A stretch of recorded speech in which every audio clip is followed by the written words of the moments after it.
Assalamualaikum warahmatullahi wabarakatuh. Sebelum ke materi, mohon izin untuk memperkenalkan diri.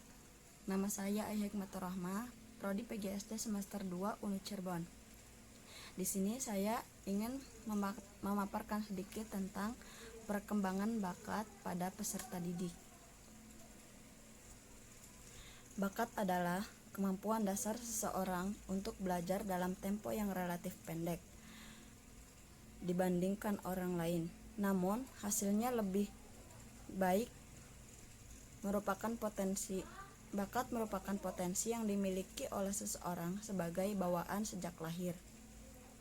Contohnya, seseorang yang berbakat melukis akan lebih cepat mengerjakan pekerjaan lukisannya dibandingkan dengan orang yang kurang dalam berbakat melukis. Jenis-jenis bakat ada dua, yaitu bakat umum dan bakat khusus. Bakat umum merupakan kemampuan yang berupa potensi dasar yang bersifat umum, yang artinya setiap orang itu mempunyai bakat masing-masing, namun dengan secara berbeda-beda. Yang kedua adalah bakat khusus. Bakat khusus merupakan kemampuan yang berupa potensi khusus, yang artinya tidak semua orang itu memiliki bakat seperti seni, pemimpin, penceramah, atau olahraga, dan yang lainnya. Selain itu, bakat khusus yang lainnya yaitu nomor 1, bakat verbal. Bakat tentang konsep-konsep yang diungkapkan dalam bentuk kata-kata. Yang kedua adalah bakat numerikal. Bakat tentang konsep-konsep dalam bentuk angka. Yang ketiga, bakat skolastik. Kombinasi kata-kata atau logika dan angka-angka. Kemampuan dalam penalaran, mengurutkan, berpikir dalam pola sebab akibat, menciptakan hipotesis, mencari keteraturan konseptual atau pola numerik. Pandangan hidupnya bersifat rasional. Ini merupakan kecerdasan para ilmuwan, akuntan, dan pemrogram komputer. Yang nomor 4 adalah bakat abstrak. Bakat yang bukan kata maupun angka, tetapi bentuk pola, rancangan, diagram, ukuran-ukuran bentuk, dan posisi-posisinya. Yang kelima adalah bakat mekanik. Bakat tentang prinsip-prinsip umum, yaitu tentang IPA, tata kerja mesin, perkakas, dan alat-alat lainnya. Yang keenam adalah bakat relasi ruang. Bakat untuk mengamati, menceritakan pola 2 dimensi atau berpikir dalam 3 dimensi. Mempunyai kepekaan yang tajam terhadap detail visual dan dapat menggambarkan sesuatu dengan begitu hidup. Melukis atau membuat sketsa ide secara jelas, serta dengan mudah menyesuaikan orientasi dalam ruang 3 dimensi. Ini merupakan kecerdasan para arsitek, fotografer, artis, para insinyur mesin, dan pilot. Yang ketujuh adalah bakat kecepatan, ketelitian klerikal. Bakat tentang tugas lukis-melukis, ramu-meramu untuk laboratorium, kantor, yang lain-lainnya.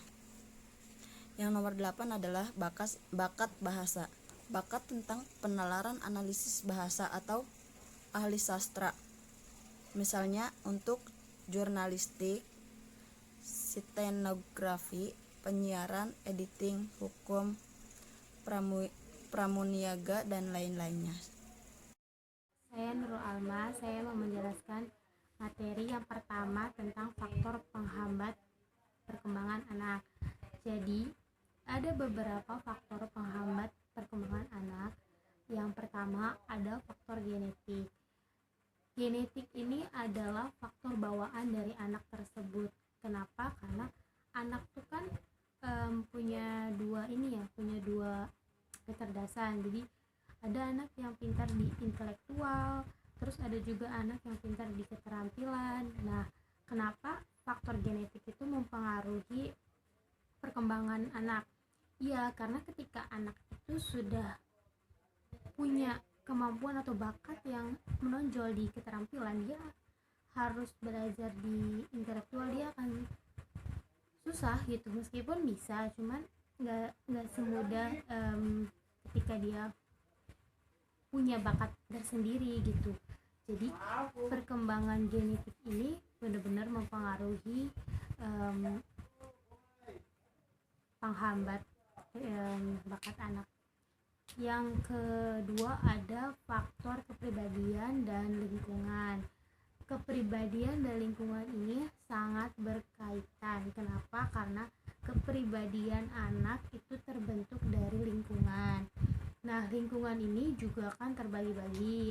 Ada lingkungan keluarga, ada lingkungan masyarakat, ada lingkungan sekolah. Mungkin sekolah juga terbagi-bagi lagi kan. Nah, jadi yang pertama ada lingkungan keluarga, di mana lingkungan keluarga ini adalah faktor terpenting kenapa anak bisa terhambat faktor perkembangannya gitu. Jadi ya kalau keluarganya aja nggak mendukung apa yang anak tersebut minati, apa yang anak tersebut mau, apa yang dia suka, kalau keluarga nggak mensupport, nggak memfasilitasi, nggak mendukung lah, paling sederhananya itu keluarga mendukung lah gitu, itu bakalan menjadi hal tersulit bagi anak untuk berkembang gitu. Yang kedua itu ada faktor lingkungan masyarakat ataupun lingkungan sekolah. Kenapa? Karena di masyarakat dan di sekolah mereka akan bertemu ratusan atau mungkin orang-orang yang punya kepribadian berbeda, dan mereka harus menjadi satu, berbaur gitu, dan mungkin itu juga bisa mempengaruhi faktor perkembangan anak itu. Dan faktor perkembangan anak ini yang paling terpenting adalah perlu dukungan dari orang tua. Materi selanjutnya adalah mengenai pendidikan berbakat di Indonesia. Jadi pendidikan yang unggul dianggap sebagai adalah pendidikan yang khusus. Jadi diartikan gini, banyak sekarang sekolah-sekolah yang menawarkan akselerasi untuk sekolah-sekolah lainnya gitu. Sebenarnya itu tidak perlu dianggap luar biasa karena itu bukan mutu pendidikan Indonesia. Jadi mungkin ada beberapa sekolah berbakat yang memfasilitasi anak-anak yang kayak berprestasi itu bisa masuk ke sekolah itu, tapi bukan berarti sekolah itu mencakup anak-anak yang berbakat di bidang itu aja gitu. Jadi mungkin misalnya tingkat SMP ada anak yang mungkin berbakat di matematika, terus dia masuk ke sekolah tersebut karena jalur prestasinya di matematika, tapi anak tersebut pun harus bisa mengikuti materi-materi yang lainnya, dan sekalipun dia tidak melanjutkan apa bakat matematika dia di sekolah itu pun itu nggak masalah, karena sekolah yang pada mutu pendidikan Indonesia itu bukan sekolah yang mengkhususkan anak untuk mengeksplor bakatnya, karena itu bukan jenjangnya. Ada jenjangnya ketika nanti yang lebih tinggi dia akan bisa belajar khusus di apa yang dia bakat gitu. Mutu pendidikan Indonesia itu mengharapkan beberapa siswa untuk bisa mengeksplor bakatnya, dan mengharapkan juga beberapa jasa pendidik untuk bisa paham kepada siswa-siswa yang berbakat. Sekian penjelasan dari kelompok kami, kurang lebihnya mohon maaf. Terima kasih atas waktunya. Wassalamualaikum warahmatullahi wabarakatuh.